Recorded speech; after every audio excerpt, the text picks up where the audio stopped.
For a person with diabetes, even the most minor wound can quickly become major if it isn't taken care of properly. We spoke with Dr. Michael Hurwitz at Hoag Memorial Hospital Presbyterian in Newport Beach and asked him, why is it so important for someone who is a diabetic who has a wound have it treated as soon as possible?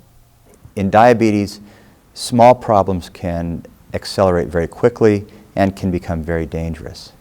Diabetics often develop neuropathy in their feet, and they don't feel their feet the way others do. So they might not notice when a wound develops on the bottom of their foot or when they develop an injury. And these things can accelerate very quickly. Over half of lower extremity amputations occur in diabetics, a group that represents only 3% of the population. So diabetic foot ulcers need to be addressed very quickly to prevent them from turning into something much worse. So it's really critical, if patients have chronic wounds that aren't healing under the care of their own physician, that they seek care in a wound center where you have the specialized expertise, you have the training, you have the resources at your fingertips to treat these difficult wounds. Many of these patients have a lot of other medical conditions that are contributing to breakdown of the skin and difficult to heal wounds. So diabetes is one, peripheral arterial disease is another. Patients with chronic venous disease are often seen in wound centers, and patients who have been radiated and now have wounds in areas that were radiated many years ago or recently are coming to see us.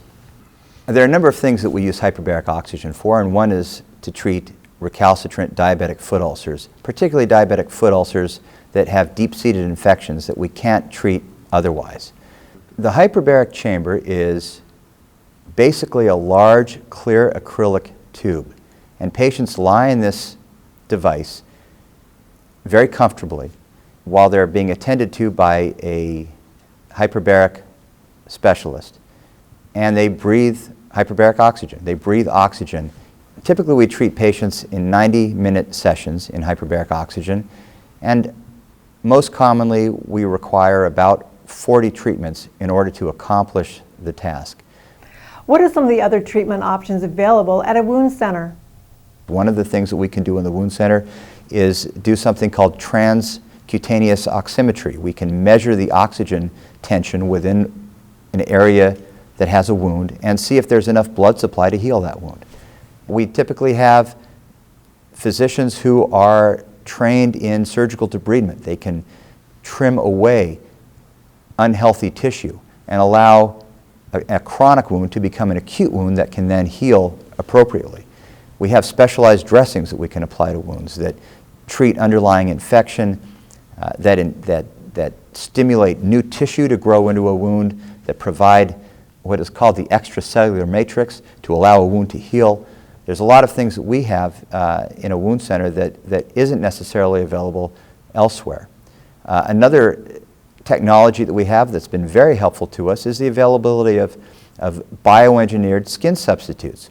We have essentially artificial skin that has been grown from human cells and hybridized with other cells to create essentially a new skin that we can place on certain wounds and stimulate them to heal. There have been such tremendous advancements. For example, one of the things that we often use now is called negative pressure wound therapy. We can place essentially a sponge on top of a chronic wound and seal the skin with what is essentially cellophane and attach that to a portable suction device that draws fluid out of the wound and actually stimulates healing much more quickly than anything else that we can use in that situation. So we really want to jump on these wounds and get them to heal as quickly as possible, and that's what this latest technology has allowed us to do. No matter how small a wound is, if you are a diabetic, you should seek medical attention to treat it immediately.